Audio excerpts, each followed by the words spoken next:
Bonjour à tous, bienvenue sur SVM6. Donc ce tuto question-réponse pour venir en aide à Frédéric de la chaîne Fredo38.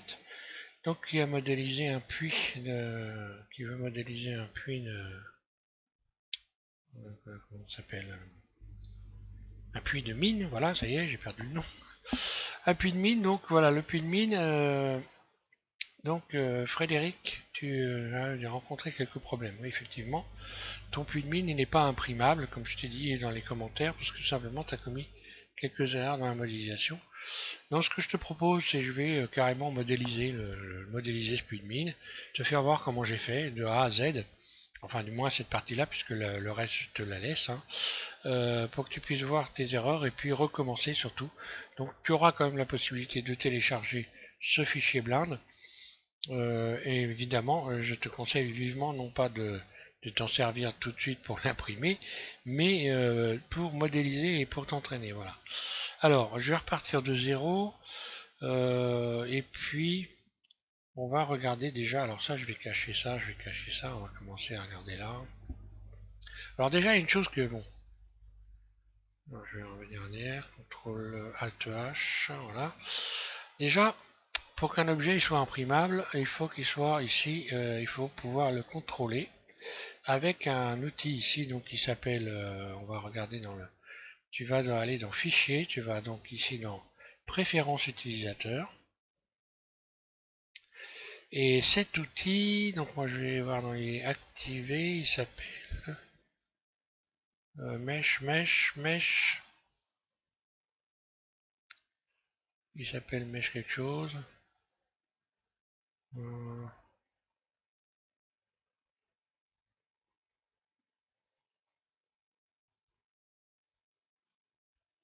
voilà.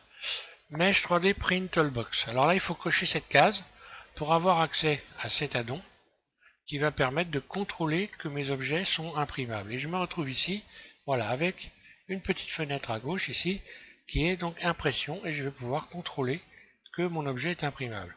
Alors je sélectionne l'objet que tu as modélisé, par exemple. Les faces ici sont déjà à l'envers. Donc il y a une chose qui est sûre, c'est que tu as des faces à l'envers. Les faces ont des côtés, hein. Euh, et là, elles ont un intérieur et un extérieur. Et quand tu vois les faces sombres comme ça, en fait, c'est que tu as les faces extérieures, intérieures qui sont à l'extérieur. Voilà, donc il va falloir renverser la vapeur. Donc par exemple, je retourne ici, je l'emmène en mode edit, je sélectionne tout. Voilà.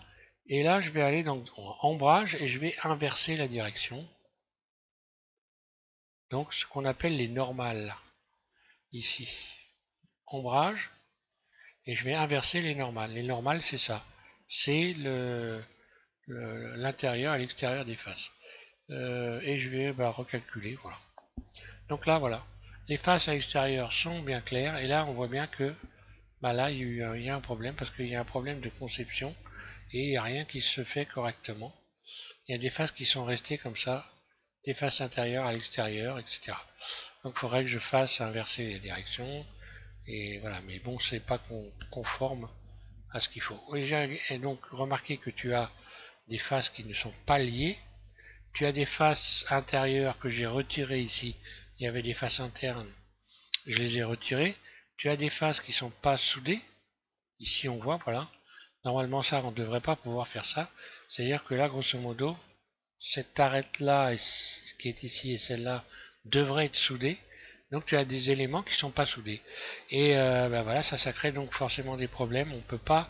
Il faut que tous les éléments, toutes les faces soient soudées les unes aux autres pour que l'imprimante puisse accepter ton modèle. Donc si je sélectionne ton modèle et que je vais donc maintenant dans le contrôle de l'impression ici, je vais aller contrôler en faisant tout simplement tout vérifier ici. Un clic gauche, je lance la vérification et je vois quoi? Non manifold edge 36. Ce qui veut dire que j'ai 36 edges, donc 36 faces, qui ne peuvent pas être imprimées. Si je fais rendre manifold, ici, parce qu'on peut corriger éventuellement les erreurs quand il n'y en a pas trop, mais là, si je fais ça, eh bien l'objet disparaît complètement. Et là, ce que ça veut dire, Ça veut dire qu'il y a tellement de problèmes que Blender n'arrive pas à résoudre, à remettre les choses dans l'ordre. Donc des faces qui sont pas reliées, ça c'est dramatique. Des faces qui ont beaucoup trop de vertices, comme par exemple ici, cette face-là, quand je me mets en mode vertice ici, eh bien ça va pas, vous ne peut pas avoir des faces avec autant de vertices. On peut le faire, Blender accepte de fermer cet ensemble-là, mais bon, en termes de modélisation, c'est quand même pas terrible. Hein. Donc surtout pour une imprimante, mais les imprimantes vont pas trop aimer ça. Donc il faut relier tous les éléments les uns entre les autres, et on voit là que j'ai donc créé un maillage pour venir relier tous les éléments les uns aux autres. Voilà. Et donc on va faire ça, je vais repartir sur le plan, et je vais te faire voir comment j'ai modélisé ça. Je réfléchis, on a parlé donc de l'activation du contrôle d'impression, ok. Donc ça, je vais cacher tout ça. Hein. On va carrément déplacer tout ça.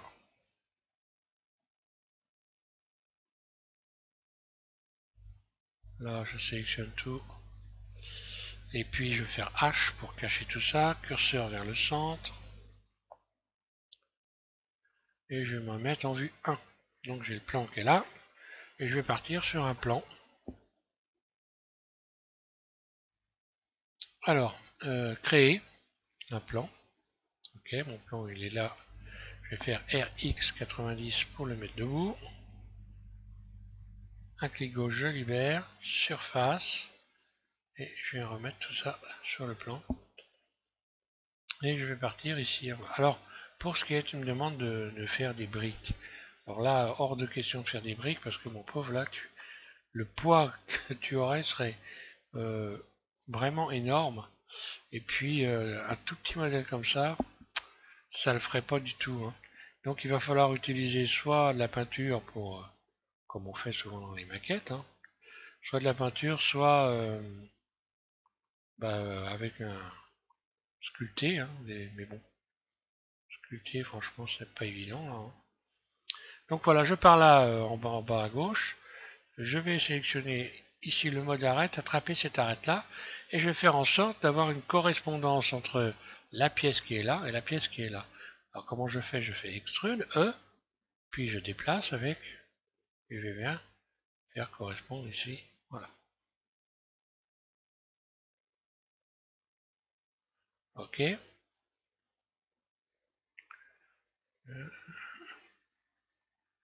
Je me demande si je n'ai pas déplacé, je vais faire un stretch pour voir.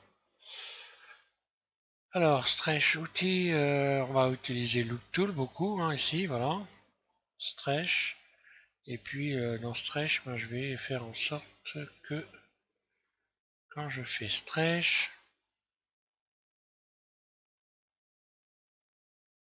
voilà, ici, propagation,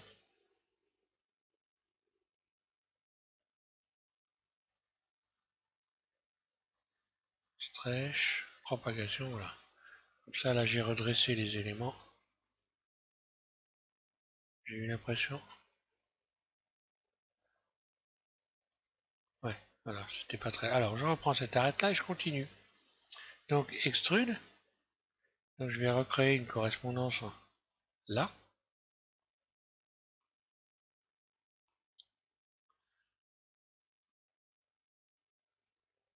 Voilà. Extrude. Puis, Shift D, je duplique l'arête. Shift D, je la déplace de l'autre côté. Là. Extrude. Une première extension. Puis extrude. Et là, encore une fois, à chaque fois, je crée une correspondance. Extrude. Là, on voit qu'il y a un petit bord de mur ici. Et donc là, je vais en faire une extension comme ceci. Voilà. Voilà. Donc là, j'ai déjà une première base. Ensuite, je vais aller chercher un cercle pour voilà, m'occuper de cette partie-là. Allez, un cercle. Non, qu'est-ce que je fais moi? Cercle. Donc créer.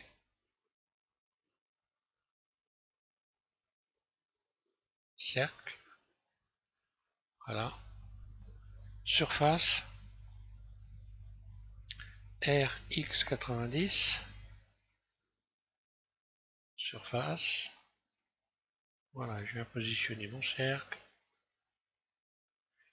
et le faire correspondre. Surface. Je vais le faire correspondre ici avec l'intérieur. Alors là, le plan est un peu trop... voilà. Il y a un peu moins opaque. Pour qu'on voit bien. Voilà, mode vertice, comme ça on voit bien. Surface. Donc là, extrude surface. Je fais correspondre l'ensemble ici. Et je vais supprimer tout ce qui ne me sert à rien. Donc ces faces-là.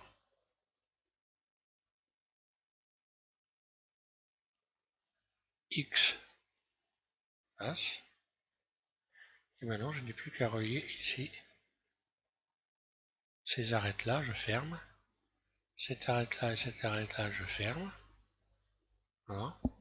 Donc là, forcément, je peux attraper cette arête, faire une extension extrude, et je viens la placer ici. G. Voilà. Je la place bien. Celle-là, je l'attrape également. Extrude E. Je bouge ma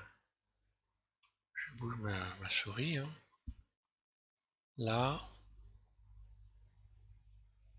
Voilà. Donc là, forcément, maintenant, je peux sélectionner ces deux vertices et fermer. Voilà. Puis je resélectionne l'ensemble. Puis extrude. Là. Et je viens extruder jusqu'au bon endroit, mode transparent. Donc on voit que je vais faire des petits réajustements.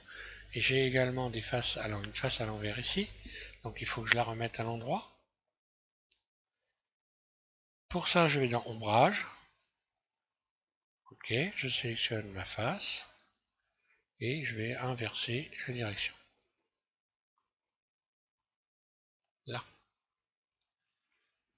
Maintenant, je vais faire un petit ajustement pour être sûr d'être bien. Hein. Ce vertice-là, voilà. Ça vient dans la prolongation. Là, voilà, ça fait partie du peaufinage hein, final. Donc maintenant, bah voilà, je vais créer ici une barre. Hein, là, donc je rajoute un rayon là.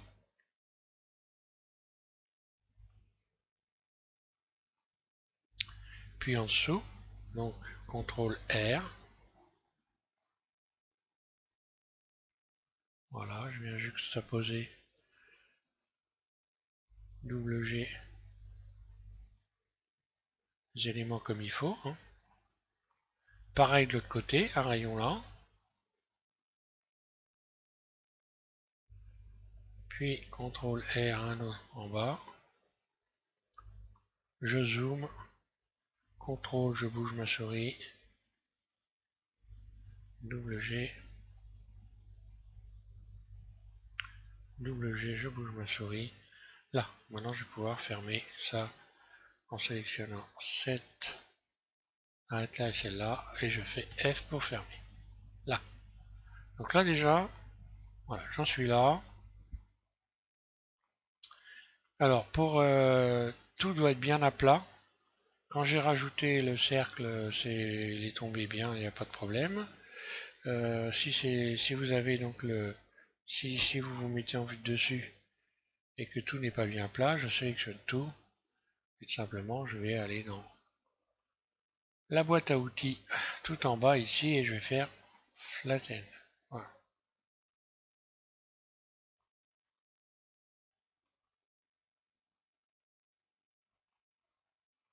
Alors, maintenant, je vais commencer à fermer les façades. Donc, on voit très bien si je me mets en vue 1, si j'attrape cette arête-là et celle-là, je peux fermer. F. Et maintenant, je vais fermer le bas. Et il va falloir que je rajoute un certain nombre de rayons ici, de rayons ici et de rayons ici. Donc là, grosso, moi, pour me baser à peu près, je vais aller, grosso modo, je vais faire en sorte d'avoir des parties à peu près équilibrées. Ici, je compte 1, 2, 3, 4, on va dire, allez, si je compte 5 arêtes ici, j'en compterai 5 de ce côté-là aussi. Donc si je compte 5 arêtes ici, je vais rajouter pour fermer tout ça 4 rayons ici. Donc là, j'ai fait CTRL R en positionnant ma souris, et puis je tourne la roulette de ma souris jusqu'à temps que je retrouve en bas à gauche le nombre de coupures. Je vais recompter quand même parce que là, 1, 2, 3, 4, 5, donc il faut que j'en mette 4, oui. Donc ici, je vais rajouter 4 rayons, voilà. Et donc en bas à gauche de mon interface, je vois nombre de coupures 4 en faisant tourner la roulette de ma souris. C'est ce que je suis en train de faire, on voit 1, 2, 3, 4, 5, voilà. C'est là qu'il faut regarder pour se repérer. Un clic gauche, puis un clic droit. Voilà. Et maintenant, je vais juste positionner les éléments, les faire glisser pour refermer proprement. Donc j'attrape cette arête ici, double G, hop là, double G, voilà. Maintenant, je vais pouvoir fermer les éléments comme ça. F, j'attrape cette arête, double G, je la mets en face de l'autre. Bon, pour avoir un maillage propre, bien sûr. Fermer. Après ça, je peux le fermer comme ça. Ça aussi. Et fermer ça aussi comme ça. Donc pour avoir quelque chose d'équilibré, je vais en rajouter 4 ici aussi. De ce côté-là. Donc là, double G, je vais juste faire correspondre cette arête-là et celle-là. Là, je ferme. Je peaufine. Voilà. Ensuite, ça, je vais essayer de trouver quelque chose d'un peu près équilibré en créant, par exemple, pour avoir les bons espaces, je peux faire ça. Je sélectionne ça et là, je vais faire space. En sélectionnant, hop, et ça, space, espace, comme ça j'ai des espaces réguliers, voilà. Je vais refermer maintenant, comme ça. Là je ferme.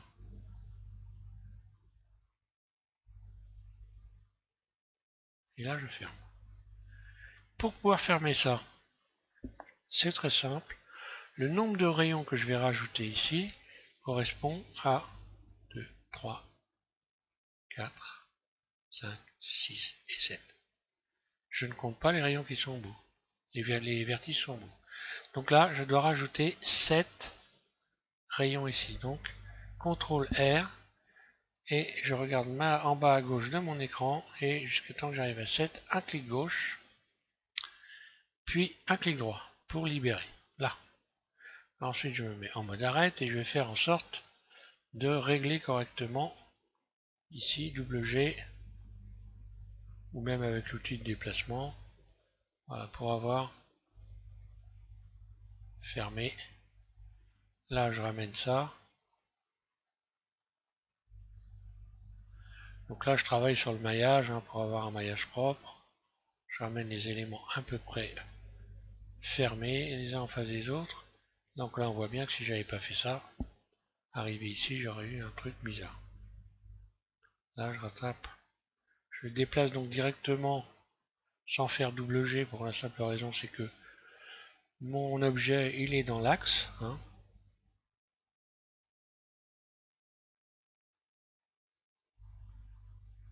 Donc quand j'utilise l'outil de déplacement, lui, il se déplace aussi dans l'axe, donc ça ne crée aucun problème. Voilà. Voilà, après je pourrais peaufiner, ranger ça, par exemple. Si je veux faire très très bien, je vais redresser là, et là.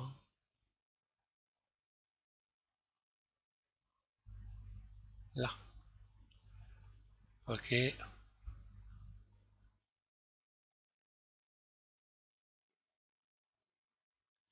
Alors, par mesure de sécurité, je sélectionne tout.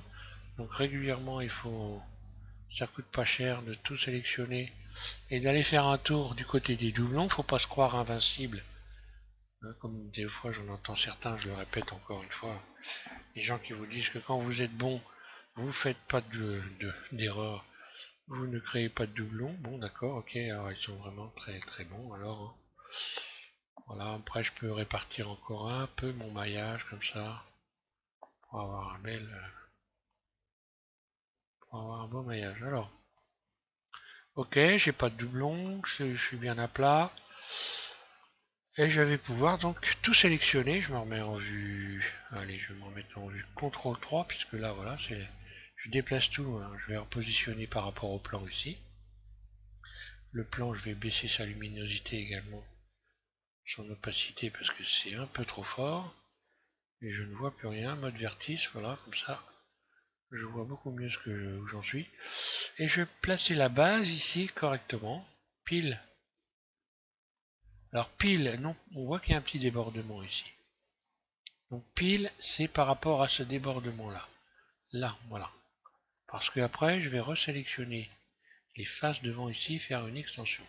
Donc je dois placer cette zone de vertice là, ici, là. Donc ça, c'est normal que ce soit décalé, il y a un petit bord. Donc il va falloir modéliser ce petit bord. Et là, je vais donc appliquer une rotation à cet élément par la suite. Donc pour l'instant, je vais faire Shift D, le dupliquer. Ou non, même pas d'ailleurs, je vais encore mieux.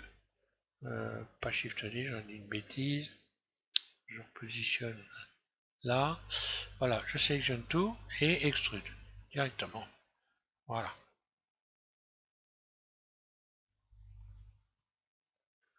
Voilà ce que j'obtiens. Et maintenant, je vais incliner cet ensemble-là.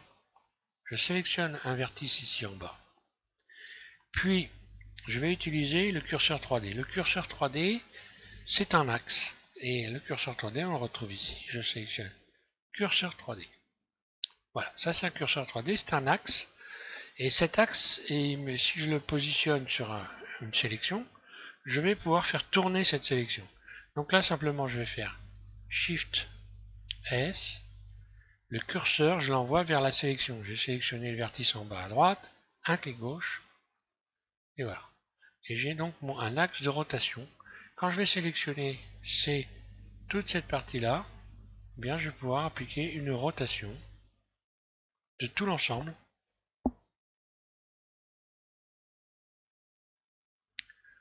Donc pour pouvoir l'incliner. Donc je vais faire R par rapport à la vue. Et voilà. J'appuie sur Shift en continu en même temps.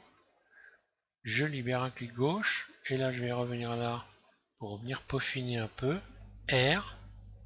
Voilà. Et j'appuie donc en continu sur Shift à gauche pour aller au ralenti. Pour pouvoir ralentir tout ça. Voilà. Je n'ai plus qu'à faire en sorte maintenant de bien remettre le haut correctement. Donc je désélectionne tout. C'est voilà, j'ai le curseur 3D, alors je peux le déplacer où je veux. Hein. Là, je fais un clic gauche, des clics gauche partout sur la scène. Et là, mon curseur se déplace, j'ai le curseur 3D, mais on peut le mettre n'importe où. Et on peut s'en servir d'axe de rotation. Alors, je désélectionne tout C, je sélectionne ça, et je vais venir donc. Voilà. Donc là, pareil, à ce niveau-là, j'attrape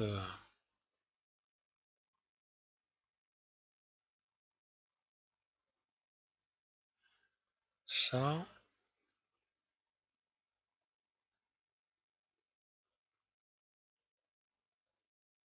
Voilà. Donc là, on voit que j'ai quelques faces, cette face-là qui est à l'envers. Alors, ce que je fais, je sélectionne tout. Et je vais faire directement ombre, recalculer. Voilà. tout vient se remettre dans du bon côté pour le moment. Voilà. Donc on va considérer que donc là, c'est cette face-là qu'il va falloir que je creuse hein, pour faire le dessin intérieur ici. Donc là, très simple, je sélectionne tout ça.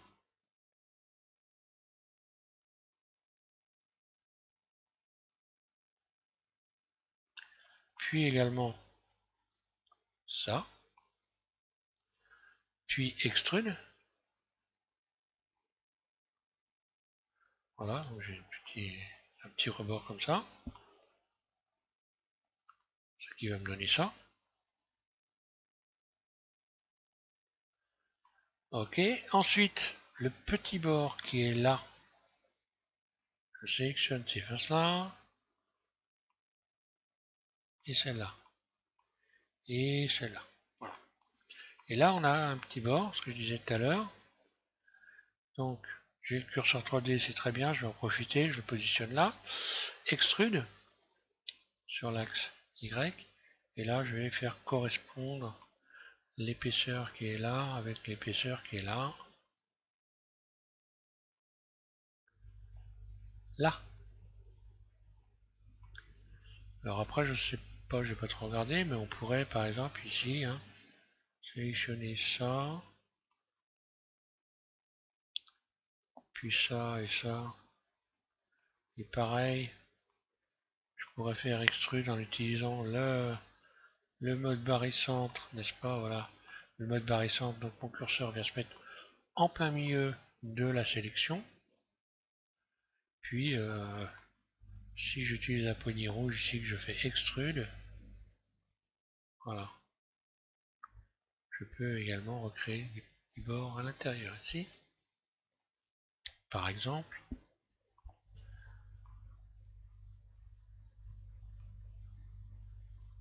Voilà.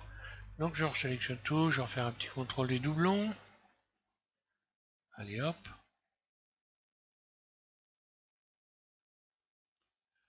Les doublons, les doublons, les doublons.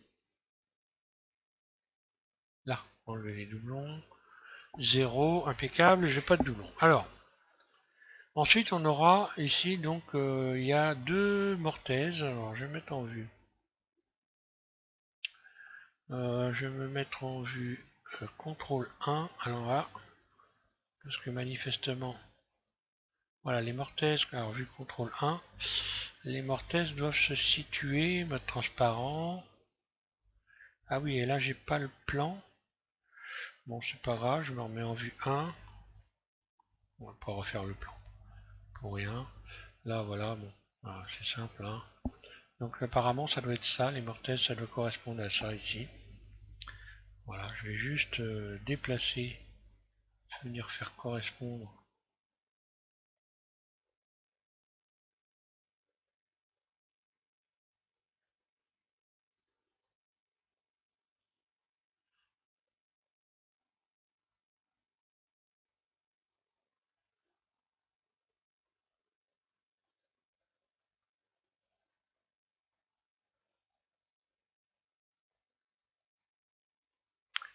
Voilà.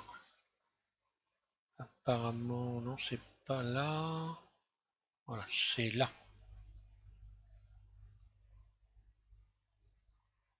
Ouais, c'est ça.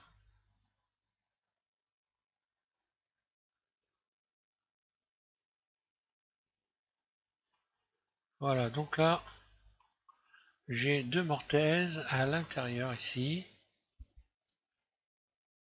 Et je vais donc supprimer ces deux faces là, si je ne me trompe pas. Alors j'ai déjà commencé par ajouter un rayon. Voilà, en plein milieu ici et supprimé maintenant. Donc le rayon il fait le tour complet. Hein. S'il ne fait pas le tour complet, bah, c'est qu'il y a une erreur. Donc là, ça fait le tour complet le rayon. Et là, je vais juste supprimer X. Ouais, X, je vais supprimer ces faces-là. X face. Voilà, un moyen simple. Hein. Je peux sélectionner ces deux faces-là. Faire extrude. Je vais créer une face en hauteur, mais je vais la retirer. Extrude. Je vais faire coïncider Ici, les deux arêtes. Et les faces que j'ai créées au-dessus, je les enlève ici. X face. Voilà, j'ai plus qu'à souder le fond ici. Donc, je vais me mettre en mode transparent. Donc là, forcément, on va voir que là, ici, il y a un endroit à souder C où il y a deux vertices. Hein. Voilà, c'est ça. Et pour souder ça, je vais faire juste Alt M et souder au centre. Voilà. Fusionner au centre, un clic gauche. Pareil là, je vais resélectionner. Je vais mettre plutôt de ce côté-là. Alors, faisons attention de ne pas sélectionner autre chose. Alt M, fusionner au centre. Et là, donc, tout est soudé. Si j'attrape un vertice ici ou un vertice là, tous les éléments sont soudés. Et c'est ça le problème que tu as créé en ayant des faces qui n'étaient pas soudées. Voilà. C, donc je vais faire pareil pour l'autre mortaise. Alt M, donc là, Alt M avec le curseur de souris sur la fenêtre, hein, sinon ça marche pas. Fusionner donc au centre, voilà. Et ici, Alt M, fusionner au centre. Voilà, je contrôle que tout est bien. Donc voilà, là j'ai une partie qui est réalisée. Ben maintenant je vais faire la deuxième partie. Je me mets en vue CTRL 3, voilà. Je vais faire la deuxième partie, donc je vais la dupliquer. Là, donc je me mets en mode Edit. Je sélectionne tout. A. Shift D. Un clic gauche. J'ai donc créé un nouvel objet qui est ici. Sauf que cet objet-là, il n'est pas dans le bon sens. Il va falloir que je le retourne. Et là, c'est un peu comme quand on modélise, quand on utilise Photoshop, GIMP, etc.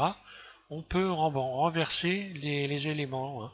Les images, on peut les renverser. Ben là, on va renverser cette image en utilisant ici le curseur, donc le manipulateur de transformation, taille échelle. Je clique ici sur l'axe vert. Je fais un clic gauche donc sur. Alors, je reviens en arrière parce que là, je fais un clic gauche. Ici, il faut avoir la valeur 1. Automatiquement, à chaque fois que je clique et je fais quelque chose, j'ai ici une fenêtre qui s'ouvre avec la possibilité de créer des réglages. Donc à chaque fois que je fais quelque chose, je vais aller regarder ici ce que je peux régler. Donc là, j'ai cliqué sur le carré vert et donc ça m'a indiqué que c'était l'axe Y. Si je reviens en arrière, si je clique par exemple sur le carré bleu, c'est l'axe Z. Ça m'a écrit Z. L'axe vert, Y. Donc je vais renverser l'objet le long de l'axe vert et je vais remplacer la lettre Y ici où il y a marqué 1 par -1. -1. Voilà. Je pourrais également, dans la liste ici, il y a une autre possibilité, c'est d'aller directement, je vais revenir en arrière, CTRL Z. Alors ici dans la liste on a... alors moi j'ai l'habitude de faire comme ça, extruder, visser, sélectionner...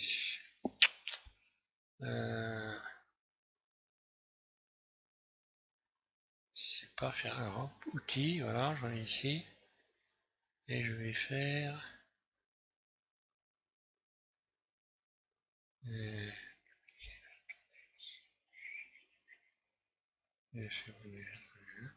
ah, il faut peut-être être en mode... ah oui, il faut être en mode objet. Bon, voilà pourquoi j'ai fait... alors, si je le faisais en mode objet, bon là, je vais faire CTRL P, par exemple, pour... pardon, P pour faire un nouvel objet. Je clique sur P et sélection. Donc là, je me retrouve avec deux objets différents dans le mode objet. Si j'attrape ici cet objet-là, normalement, ici, je devrais avoir la possibilité de le faire, le transformer, plat...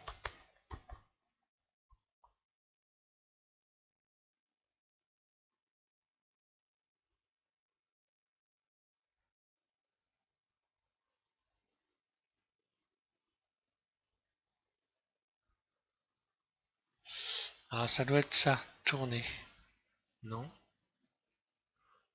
Ah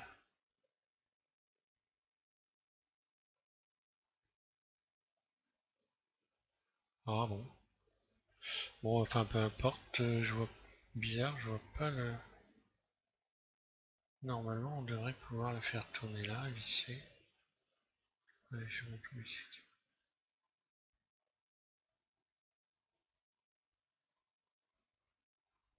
Bon, bah, c'est pas grave. Donc, bah, peu importe, on va le faire comme je suis habitué à le faire.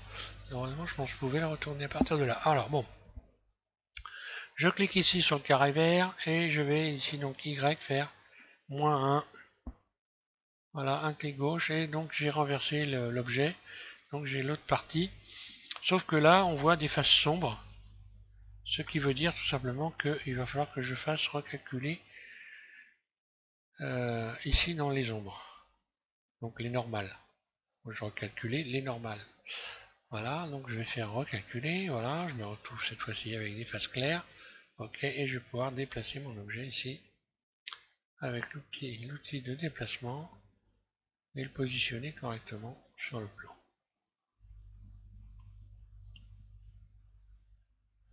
Donc j'ai deux objets puisque j'ai fait P pour... Alors maintenant je sélectionne les deux objets, hein, celui-là et celui-là. Et puis je vais faire CTRL J pour venir refaire un nouvel objet simple. Voilà, donc quand je suis en mode Edit, j'ai les deux objets, je désélectionne tout. Et puis je vais également maintenant lui donner un nouvel axe de rotation. Je vais redéfinir son axe, puisque là l'axe de l'objet il se situe ici. Je vais faire en sorte que l'axe soit en plein milieu. Donc je vais dans définir origine vers géométrie. Et donc voilà, l'axe de rotation de l'objet est venu se positionner en plein milieu de la masse. Et donc c'est son nouvel axe. Alors si je veux faire une rotation RZ, voilà, ça va faire ce type de rotation. Alors que si j'avais gardé l'axe ici, RZ, voilà la rotation que j'aurais eu. Définir origine vers géométrie. Voilà. Donc ça c'est la première des choses. Ensuite, bah, je vais pouvoir contrôler maintenant est-ce que mon objet est conforme et est-ce que mon imprimante 3D va accepter mon objet. Donc je vais tout simplement ici maintenant dans imprimer, impression ici, et contrôler, tout vérifier. Un clic gauche, et on va voir si... Et voilà. Donc là, tout est imprimable. Si j'avais fait une erreur, il y aurait eu un chiffre ici. J'aurais juste cliqué sur non manifold, et ça aurait coupé, car on va faire une expérience. Par exemple ici, je vais sélectionner cette arête et faire V. En faisant V, j'ai créé une coupure et j'ai une partie qui n'est pas fermée. Je sélectionne tout et je vais faire CTRL ici, tout vérifier. Et paf, d'un seul coup, je me retrouve ici avec une valeur non manifold. Donc j'ai des éléments qui ne peuvent pas donc être imprimés. Et pour savoir ce que c'est, ben je clique un clic gauche ici et ça me ramène donc à mon erreur qui est donc ici des faces qui ne sont pas fermées. Donc bah là, il faudrait que je ferme ces éléments. Voilà, c'est pas fermé à partir de là. Z, je repère, C,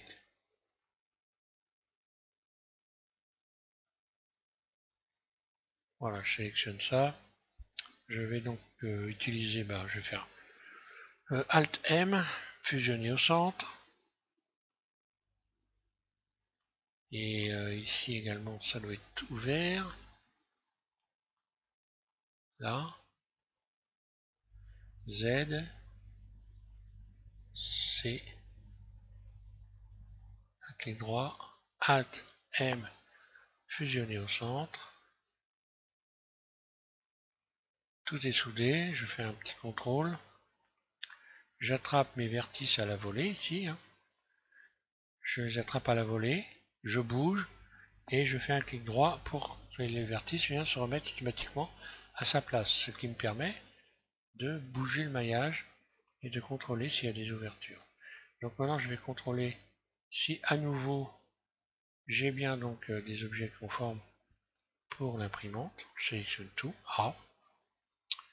tout vérifier, et voilà, normalement je dois me retrouver avec 0. J'aurais pu également donc tester ici rendre manifold. Alors je peux faire rendre manifold, par exemple si j'ai pas trop de défauts, là je vais faire V, je vais recommencer, hein. On va faire V, je sélectionne tout, donc automatiquement il va me signaler un défaut, tout vérifier. Donc là il me signale la même chose que tout à l'heure, j'ai 6 edges qui sont donc, pas imprimables, et je vais maintenant faire rendre manifold. Puis, une fois que j'ai fait ça, je vais aller contrôler, à savoir si c'est donc à nouveau tout vérifié, et si tout est rentré dans l'ordre, oui. Là c'est le cas, donc je vais aller contrôler également que je n'ai pas de doublons. Voilà.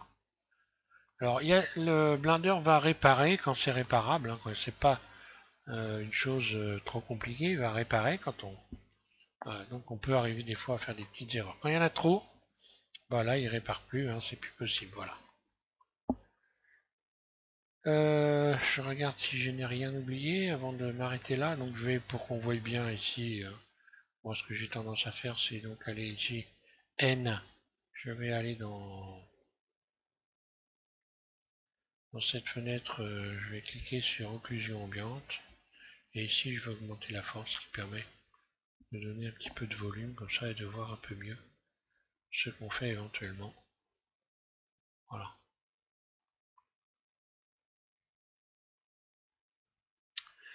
Voilà donc Frédéric, je vais donc te mettre ce blind à disposition. Donc là je vais faire Alt H, et puis bah, je vais supprimer tous ces éléments là, hein.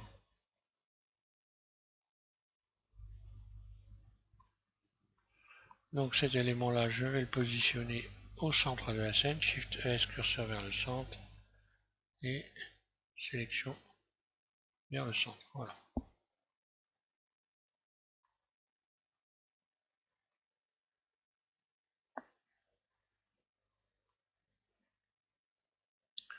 Donc là j'ai cliqué sur le point de mon pavé numérique pour pouvoir faire tourner l'objet sur Z, comme ceci.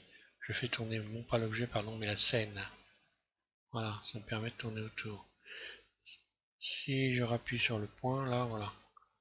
Hein, si la scène ne tourne pas comme il faut, voilà, vous appuyez sur le point de votre pavé numérique et vous allez donc zoomer l'objet et pouvoir le regarder, le scruter comme ceci en bougeant simplement votre curseur de votre souris en appuyant sur la roulette de la souris. Voilà. Donc je vais l'enregistrer. Je vais l'appeler donc simplement enregistrer sous puis de mine, je vais appeler ça rectif. Voilà. Rectif. SVM6. Et je vais l'enregistrer sur le bureau. Ici. Je clique bureau. Enregistrer. Voilà. Donc le blind va être sur le bureau. Je vais le télécharger, le mettre sous cette vidéo. Enfin, de te donner un lien sous cette vidéo et donc sur le commentaire, parce que je vais te prévenir que j'ai fait un tuto question-réponse. Voilà. Merci à tous de suivre SM6. J'espère que tout ça va t'aider, que ça peut aider également d'autres personnes, parce que c'est toujours bien de pouvoir regarder ce qu'il faut. C'est pour ça que je ne donne pas d'adresse mail non plus, parce que ça me permet de faire des tutos, hein. Et puis, sur la chaîne, je répète, j'ai déjà dit maintes fois, mais il y a une playlist complète de tutos questions-réponses pour des gens qui m'ont posé des questions. À chaque fois que je fais un tuto, je le mets ce tuto dans une playlist. Question-réponse SVM6. Et voilà, il suffit de faire ça, question-réponse SVM6. Et puis d'aller regarder tout ce qui se passe. Donc je te conseille, comme tu débutes, si tu as des besoins d'éléments complémentaires, d'aller regarder les différentes possibilités, les différents tutos que j'ai fait pour essayer de comprendre un peu ce que tu as besoin de comprendre. Voilà. Merci à tous de suivre M6. Merci aux nouveaux abonnés. Je continue sur la modélisation donc de, de, de Concorde. Hein. Je suis toujours sur le train d'atterrissage, faut pas s'inquiéter. Là, je cherche le meilleur moyen de pouvoir réaliser cette pièce sans que ça soit trop compliqué. Donc, je suis obligé de travailler un petit peu dessus, exceptionnellement par rapport à des pièces qui sont plus simples. Voilà. Merci.